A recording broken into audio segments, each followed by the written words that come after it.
हुजूर पाक का चेहरा गुलाब की तरह चमक रहा था। फरिश्ते उनका सीना धोकर वापस बंद कर चुके थे। दिल से काला हिस्सा निकालकर दूर फेंक दिया गया। हलीमा का दिल कांप उठा। उन्होंने बेटे को सीने से लगाया और घबराकर हारिस से कहा, यह कैसा मंजर था? क्या इस बच्चे पर कोई बुरी नजर लग गई? हारिस ने सदमे में डूबे लहजे में कहा, नहीं हलीमा, यह मामला किसी इंसान का नहीं, यह अल्लाह का काम है। यह बच्चा कोई आम बच्चा नहीं है, लेकिन मुझे डर है कहीं यह किसी मुसीबत का शिकार ना हो जाए। हमें इसे इसकी मां के पास पहुंचा देना चाहिए। हलीमा की आंखें नम हो गईं। उनके दिल में हजरत मोहम्मद की मोहब्बत भर चुकी थी।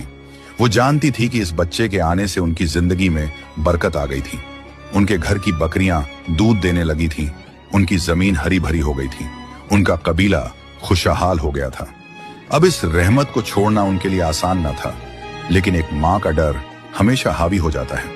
हलीमा ने बेटे के सिर पर हाथ फेरा और कहा, चलो हारिस, हम सफर की तैयारी करते हैं। अब इसे इसकी मां के हवाले कर देना चाहिए। मक्का की तरफ सफर शुरू हुआ। रेगिस्तान की सुनहरी रेत पर ऊंट की चाल धीमी और बोझिल थी। बीबी हलीमा की आंखों में आंसू थे। वो बार बार हुजूर को देखती, कभी उनके नन्हे हाथ पकड़ लेती, कभी सीने से लगा लेती। उनके दिल की हालत अजीब थी। मोहब्बत और डर का मिला जुला समुंदर। रास्ते में जब रात होती तो तारे झिलमिलाते और हवा ठंडी हो जाती। बीबी हलीमा नींद में भी प्यारे नबी को सीने से लगाए रखती। उन्हें लगता है कि ये बच्चा कोई अमानत है जो अल्लाह ने उनके हवाले की थी, और अब वो इसे इसकी असल जगह वापस पहुंचा रही है। सफर के दौरान कई बार उनका दिल कहता, काश मैं इसे हमेशा अपने पास रख सकूं। काश ये नूर हमेशा मेरे घर को रोशन रखे।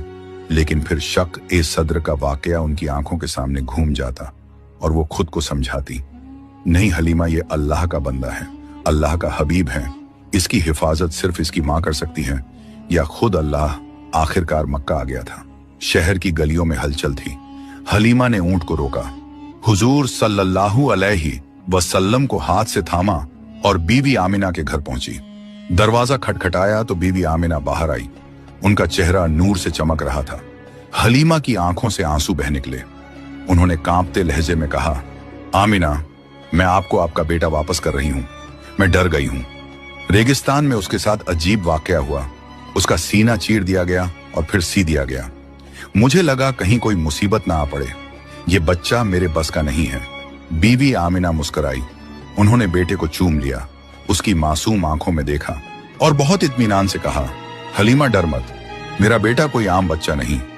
जब ये मेरी कोख में था मैंने ऐसे ऐसे मंजर देखे, बने रहे।